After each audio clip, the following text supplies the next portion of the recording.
राहुल गांधी एक ऐसा इंसान जिसका जन्म ही इंडिया के सबसे ताकतवर परिवारों में से एक में हुआ था। परदादा भारत के पहले प्राइम मिनिस्टर, दादी उस टाइम की करंट प्राइम मिनिस्टर,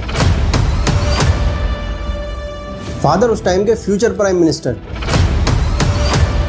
मां कांग्रेस पार्टी की फ्यूचर प्रेसिडेंट, जिनके पास पैसा था, दौलत थी, शोहरत थी, इज्जत थी और वो सब कुछ था जिससे वो भी इंडियन प्राइम मिनिस्टर के दावेदार बन सकते थे। बट राहुल के नसीब में शायद कुछ और ही लिखा था। पहले तो वो खुद ही पॉलिटिक्स ज्वाइन करने में इंटरेस्टेड नहीं थे, बट जब उन्हें मजबूरन पॉलिटिक्स में आना पड़ा तो ओपोनेंट्स के द्वारा सबसे पहला टारगेट उनके माथे पर लगा डायनेस्टी पॉलिटिक्स का। डायनेस्टी पॉलिटिक्स मतलब जब एक लीडर के बाद उसके बेटे, फिर उसकी बेटी और फिर उसके पोते भी नेता बन जाए, सिर्फ इसलिए क्योंकि वो उस फैमिली से हैं, ना कि अपनी मेहनत से ऊपर आए हैं, तो इसे डायनेस्टी पॉलिटिक्स कहा जाता है। राहुल गांधी के केस में भी लोग कहते थे, इनफैक्ट अब भी कहते हैं, कि उनको कांग्रेस का टॉप लीडर इसलिए बनाया गया है क्योंकि वो नेहरू और गांधी परिवार से हैं, जो पहले से ही सियासत में पावरफुल रहे हैं। मोदी जी भी अपनी कई रैलीज में अब तक भी राहुल गांधी को शहजादा बुलाते आ रहे हैं। शहजादे, ये शहजादे शाहजादे उनके बॉस हैं, जो क्लियर एक ताना है कि वो बस अपने परिवार की वजह से सियासत में है। बट ये तो फिर भी एक छोटा सा टैग था। अभी कुछ दिन पहले शाहजादे यहाँ आए थे। उनकी इमेज पर सबसे बड़ा असर तब पड़ा जब उन्हें पप्पू कहा जाने लगा। आपके अंदर मेरे लिए नफरत है, आपके अंदर मेरे लिए गुस्सा है, आपके लिए मैं पप्पू हूँ। उनकी हर स्पीच ट्रोल होने लगी, हर वर्ड पर मीम बनने लगे। मीडिया हो या ऑपोजिशन, सबने उन्हें एक ऐसे इंसान के रूप में दिखाया जो काफी इमेच्योर है एंड कभी भी एक लीडर बन ही नहीं सकता। यहाँ तक कि इंडिया के प्राइम मिनिस्टर ने भी उन्हें बालक बुद्धि कह दिया था। बालक बुद्धि में ना बोलने का ठिकाना होता है और न ही बालक बुद्धि में व्यवहार का कोई ठिकाना होता है। एंड ऐसा उनको कहने के पीछे कई ऑब्वियस रीजंस थे, क्योंकि राहुल कभी कभी स्पीचेस में गलतियां कर देते थे। अब सवाल उठता है कि आपके जो प्रधानमंत्री हैं, देश के जो प्रधानमंत्री हैं, मगर वो देश के हैं मगर आपके भी हैं। फैक्ट्स को मिक्स कर देते थे या थोड़ा अनकॉन्फिडेंट लगते थे। अशोक गहलोत जी ने यहाँ पे कुंभकर्ण लिफ्ट योजना का पैसा दिया था। अब ये एंड कुछ और रीजंस के चलते 2014 में उनकी पार्टी को सिर्फ 44 सीटें मिली, जो कि उनके इतिहास का सबसे लोएस्ट सीट काउंट था और इसी वजह से वो ऑपोजिशन के लीडर भी नहीं बन पाए। 2019 के इलेक्शन में भी यही हुआ। मोदी जी के उस टाइम पर काफी स्ट्रॉन्ग इमेज बन चुकी थी एंड राहुल गांधी उनके सामने एकदम फीके पड़ गए। उस टाइम तक भी राहुल की इमेज जनता के सामने एक बहुत ही फनी, वीक, कंफ्यूज्ड और डायनेस्टिक लीडर वाली थी। फिर आता है साल 2022 जब वो भारत जोड़ो यात्रा शुरू करते हैं एंड पूरे इंडिया में पैदल चलकर लोगों से मिलते हैं, उनकी प्रॉब्लम सुनते हैं।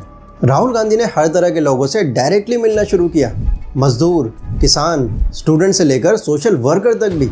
ये वो टाइम होता है जहां लोगों ने अब राहुल गांधी को सीरियस लेना शुरू कर दिया था एंड इसका रिजल्ट उन्हें 2024 के इलेक्शन में दिखता भी है, जब उनकी पार्टी 99 सीट्स हासिल करती है एंड उनकी खुद की पार्टी के नेता, जो काफी नाराज थे उनकी राजनीति को लेकर, अब उन्हें एक ऑपोजिशन के लीडर के रूप में देखने लग गए थे। तभी से जनता का एक बहुत बड़ा तबका राहुल गांधी को अगले प्राइम मिनिस्टर के रूप में देख रहा है। अच्छा, एक बात मैं यहाँ पर देखो पहले ही क्लियर कर दूं, इस पूरी वीडियो को बनाने का मकसद किसी पार्टी के लीडर को ग्लोरीफाई करना या उसे डिफेम करना नहीं है। मैं ना तो कांग्रेस का सपोर्टर हूँ और ना ही बीजेपी पार्टी या किसी और पार्टी का क्रिटिक बनना आया हूँ। इसे आप एक केस स्टडी समझ सकते हो, एक ऐसे इंसान की जिसमें कई कमियां थी, जो अपनी खुद की गलतियों की वजह से अपने ओपोनेंट्स का इजीली टारगेट बनता गया। बट आगे चलकर वही इंसान एक ऐसा कमबैक करता है जो कभी किसी ने नहीं सोचा था। 9 जून 1970 दिल्ली के होली फैमिली हॉस्पिटल में एक बच्चे का जन्म होता है। इस बच्चे की दादी और उस टाइम की प्राइम मिनिस्टर उन्हें अपनी गोद में उठाती हैं और उस बच्चे का नाम राहुल गांधी रखती हैं। राहुल एक ऐसे परिवार में पैदा हुए जहां पैसा था, नाम था, इज्जत थी, लेकिन इसी नाम के साथ एक ऐसा बोझ भी आया जो शायद किसी और बच्चे ने कभी महसूस ही नहीं किया होगा। राहुल ने अपनी स्कूलिंग दिल्ली के सेंट कोलंबिया स्कूल से की। फिर 1981 में वो देहरादून के डून स्कूल गए और वहाँ एक आम स्टूडेंट की तरह पढ़ाई की। बट 1984 में उनकी लाइफ में कुछ ऐसा हुआ जिससे उनकी पूरी जिंदगी पलट गई। 31 अक्टूबर 1984, इस दिन राहुल गांधी की दादी और देश की प्राइम मिनिस्टर इंदिरा गांधी अपने ही सिक्योरिटी गार्ड के द्वारा मारी जाती हैं। उस टाइम राहुल गांधी सिर्फ 14 साल के थे और उनकी लाइफ अभी शुरू ही हो रही थी। लेकिन इंदिरा गांधी की मौत के बाद राहुल और प्रियंका की जिंदगी अब पहले जैसी नहीं रही। उनके पास सब कुछ था, लेकिन फिर भी अब वो डर डर के जी रहे थे। माँ उनकी सोनिया गांधी इतनी डर गई थी कि उन्होंने राहुल गांधी और अपनी बेटी प्रियंका गांधी को स्कूल भेजना ही छोड़ देती हैं। उनकी पढ़ाई फिर घर पर होने लगती है। ना ही उनके दोस्त हैं और ना ही बाहर घूमने के लिए खुली सड़कें। बट 1989 में जब माहौल थोड़ा शांत हुआ तो राहुल ने दिल्ली के सेंट स्टीफन कॉलेज में हिस्ट्री ऑनर्स लेकर फिर से अपनी पढ़ाई शुरू करी। उस टाइम पर उन्हें शूटिंग बहुत पसंद थी और उन्होंने नेशनल लेवल पर 4th रैंक भी अचीव करी थी। उनकी ज़िंदगी अब एक नॉर्मल ट्रैक पर आ गई थी। सही से वो पढ़ाई कर पा रहे थे और अब ज़्यादा खतरा भी नहीं था। लेकिन 1981 में उनकी लाइफ में एक दूसरा बड़ा झटका आता है और उन्हें पता चलता है कि उनके पिता राजीव गांधी एक ब्लास्ट में मारे गए।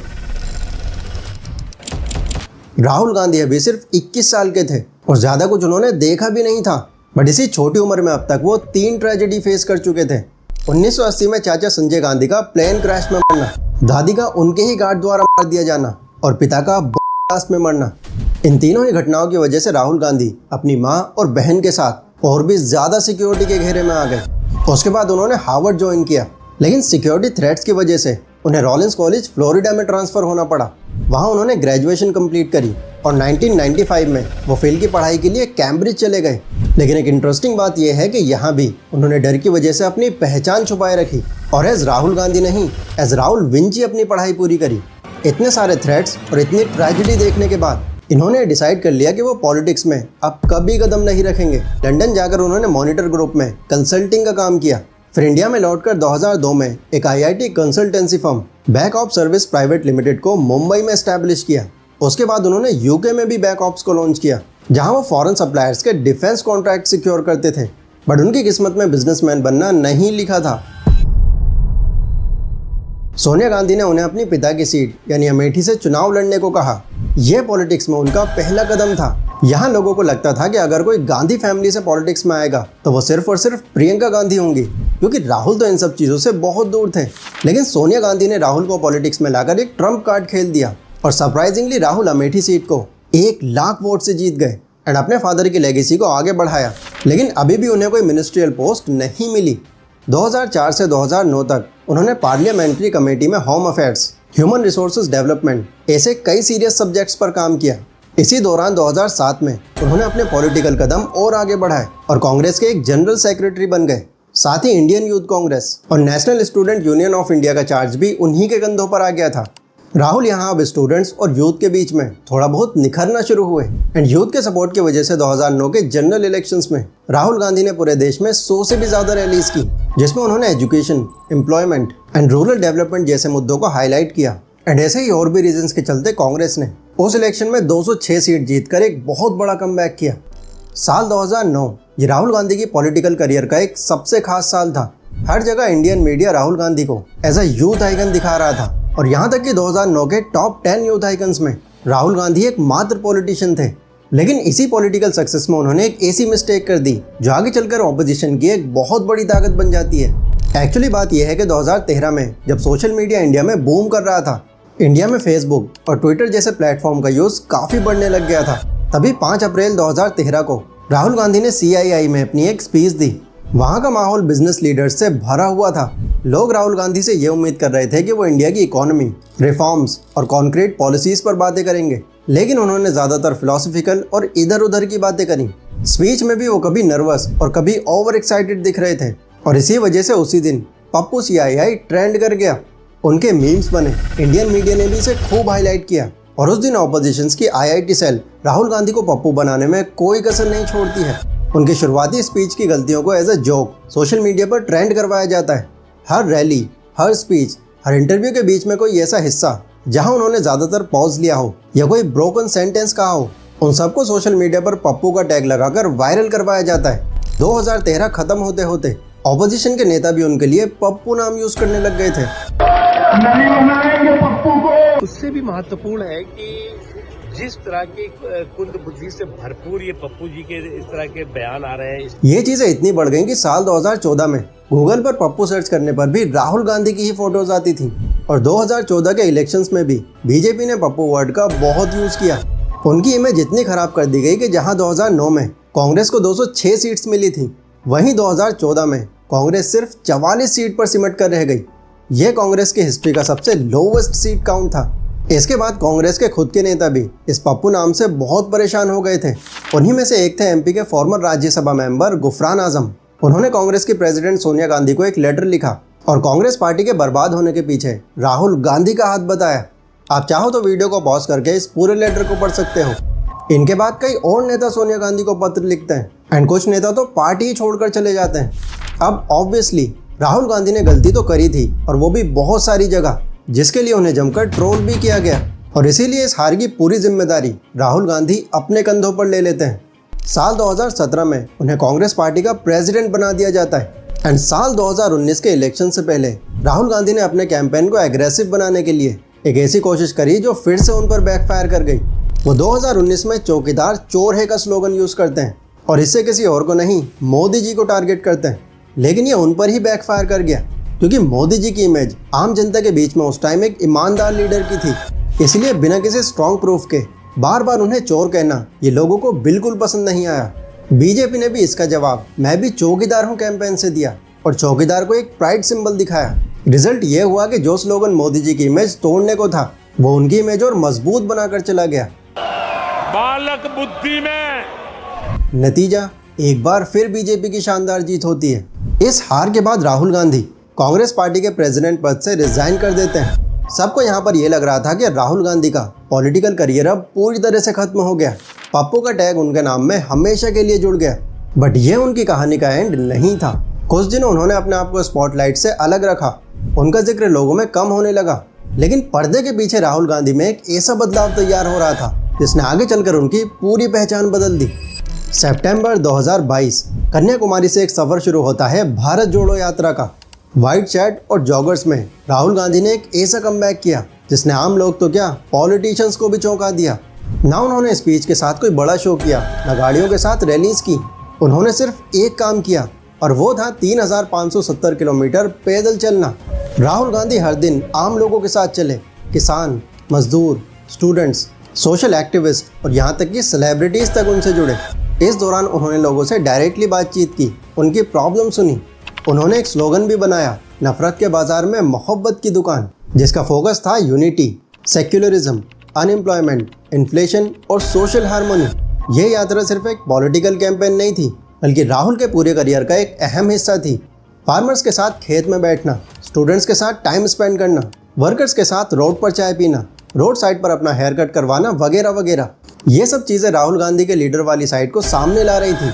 137 दिन, 12 स्टेट्स, 2 यूनियन टेरिटरीज और 3570 किलोमीटर से ज़्यादा का सफ़र और इस बीच लोगों के दुख सुख सुनना, ये सब उनके पप्पू वाली इमेज को रीब्रांड करने में काफ़ी हेल्प कर रहा था। और अब तो यात्रा का असर दोस्तों ग्राउंड पर भी दिखने लगा जब हिमाचल प्रदेश के इलेक्शन में कांग्रेस ने मेजॉरिटी जीत हासिल करी और उसी के साथ कर्नाटका और तेलंगाना में भी कांग्रेस ने इंसेन जीत हासिल करी।